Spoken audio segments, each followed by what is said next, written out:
Hello and hi everyone, welcome back to my channel. आज की video में मैं शेयर कर रही हूँ class 2 EVS chapter nature and land around अस।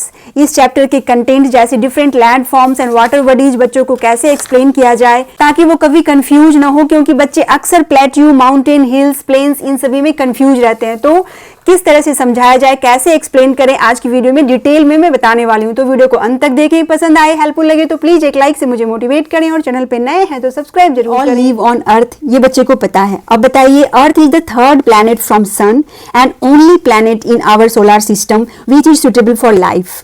ये सोलर सिस्टम का थर्ड प्लैनेट है और ये एकमात्र प्लैनेट है जहां लाइफ पॉसिबल है, सारे एनवायरनमेंट सुटेबल है लाइफ के लिए। Then our Earth is made up of land and water. Land 30% and water 70%। Water बहुत ज्यादा है, इस वजह से ये ब्लू दिखता है और ये ब्लू प्लैनेट भी कहलाता है। Then it is surrounded by a blanket of air. ये चारों तरफ एक एयर से घिरा हुआ है जिसे एटमोस्फेयर कहते हैं। Then our Earth is round in shape almost like an orange. इसकी शेप राउंड होती है, बस ऊपर और नीचे से ऑरेंज की तरह थोड़ा सा दबा हुआ होता है। नाउ ग्लोब, एक नया टर्म इंट्रोड्यूस कराया गया है बच्चों को यहाँ की ग्लोब होता क्या है बताइए। कि globe is a small model of earth. अब अर्थ इतनी बड़ी है कि हम उसकी सारी चीजों को नहीं देख सकते हैं, तो उसको स्टडी करने के लिए उसका एक स्मॉल मॉडल ग्लोब बनाया जाता है। हो गया। Then different land forms. अब जितनी भी लैंड है अर्थ पे वो सारे एक समान नहीं है, बहुत सारे लैंड फॉर्म्स हैं। फर्स्ट है इसमें plains. A plain is a very large flat land area. Flat land area जो होते हैं, जो समतल होता है, एक लेवल में होता है, वो प्लेन्स कहलाते हैं। And many rivers flow through the plains. Plains में बहुत सारे रिवर्स फ्लो करते हैं जिस वजह से इनकी सॉइल बहुत फर्टाइल होती है और वहां पे क्रॉप्स बहुत अच्छे ग्रो करते हैं। तो यहाँ के लोगों का मेन ऑक्यूपेशन एग्रीकल्चर होता है। इसी वजह से प्लेन्स में बहुत सारे सिटीज, टाउन्स और विलेजेस बसे हुए होते हैं। Then hills. Hills are highlands, मतलब जो एरियाज प्लेन्स से ऊंचे हैं वो हिल्स कहलाते हैं। And weather is cold in hilly regions, जैसे शिमला, मनाली, वो सारे एरियाज ऐसे होते हैं जहां वेदर हमेशा कोल्ड होता है। देन आती है बारी माउंटेन्स की। Mountains are very high hills. अब हिल्स से भी जो एरियाज ऊंचे होते हैं, बहुत ज्यादा ऊंचे होते हैं, वो माउंटेन्स कहलाते हैं। Often mountains are covered with snow. Maximum time ये माउंटेन्स स्नो से कवर्ड होते हैं, बर्फ से ढके हुए होते हैं। Its tip is called peak. इसके टिप को पीक बोलते हैं। Then plateau.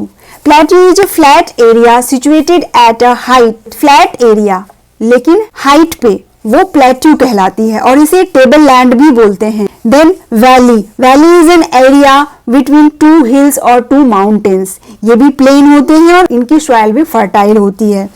इस चीज को आप डायग्राम से समझाइए इस तरह से कि अगर ये सी लेवल है तो सी लेवल के पास थोड़ा सा उठा हुआ फ्लैट एरिया जो होता है वो प्लेन्स हो गए। प्लेन्स से जो ऊंचे एरियाज हैं वो हिल्स हो गए। हिल्स से ऊंचे और फ्लैट एरिया जो माउंटेन से तो छोटे होते हैं, लो लेइंग होते हैं, पर ये फ्लैट होते हैं और हाइट पे होते हैं, वो प्लेट्यू कहलाते हैं। देन सबसे ऊंची या बहुत ज्यादा ऊंची जो लैंड एरिया होती है वो माउंटेन कहलाती है और माउंटेन्स के बीच वाले एरिया को वैली बोलते हैं। इस तरह से ये मेन लैंड फॉर्म्स हो गए। Mountains, very high land areas जिनकी पॉइंट या टिप को पीक बोलते हैं। देन दोनों माउंटेन के बीच वाले एरियाज को वैली बोलेंगे। Plateau are the flat area at a height. Then plains आ गए जो नॉर्मल सी लेवल के पास होंगे और प्लेन से ऊंचे हिल्स हो गए। इस तरह से ये सारे लैंड फॉर्म इस डायग्राम के थ्रू एक्सप्लेन करिए, बच्चे समझ जाएं इनमें क्या डिफरेंस होता है, माउंटेन क्या है, हिल्स क्या है, समझ गए। Then forest. A part of land full of trees, plants, bushes and animals. इन सारी चीजों से भरा हुआ जो एरिया होता है फॉरेस्ट, ये बच्चे इजिली समझ जाते हैं। Then islands. Islands are the piece of land surrounded by water on all sides. एक ऐसा लैंड का पीस जो चारों तरफ पानी से घिरा हुआ है वो आइलैंड्स कहलाते हैं। Then deserts. Desert is a part of land on Earth covered with sand. Sandy area जो दूर दूर तक सैंड जहां दिखता हो, प्लांट बहुत कम हो, बारिश जहां कम होती हो, वो डेजर्ट होते हैं। And it is very hot and dry area, क्योंकि वहां बारिश ही नहीं होती है, चारों तरफ सैंड सैंड ही होता है। तो ये इंपॉर्टेंट लैंड फॉर्म्स हो गए, plains, hills, mountains, then plateau, valley, forest, islands and desert. Now water bodies. Water bodies में फर्स्ट है रिवर। ये large and fresh water bodies होते हैं, तो इनके पानी को हर चीज में यूज किया जाता है, पीने में और सारे ही काम में, क्योंकि ये फ्रेश वाटर बॉडी है। Then lakes are surrounded by land on all sides. ये जस्ट अपोजिट हो जाता है आइलैंड का। आइलैंड क्या था? लैंड है, सराउंडेड बाय वाटर। अब लेक्स क्या है? वाटर एरिया है, surrounded by lands all sides.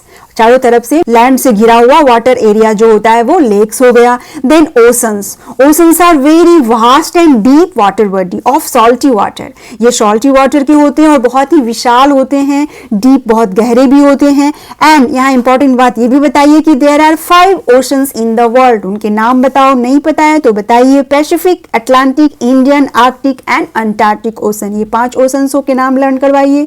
Then बताइए, Pacific is the largest and deepest on Earth. सबसे बड़ी और deepest Pacific ocean. Then sea भी क्या है? बिग वाटर बॉडीज है, बट ये ओशन से स्मॉलर होते हैं। इसके अलावा वाटरफॉल, बच्चों को पता है जब रिवर कहीं ऊंचाई से रॉक से नीचे गिरती है तो वो वाटरफॉल कहलाती है। स्ट्रीम्स, पॉन्ड्स, ये सारी चीजें बच्चों ने क्लास 1 में भी पढ़ा हुआ है। तो इस तरह से कुछ मेजर वाटर बॉडीज बता दिया आपने, उनके यूजेस बता दिए कि सॉल्टी वाटर होता है ओशंस का, इस वजह से पीने के लिए यूज नहीं कर सकते, इवन कुकिंग में भी इनका यूज नहीं होता है।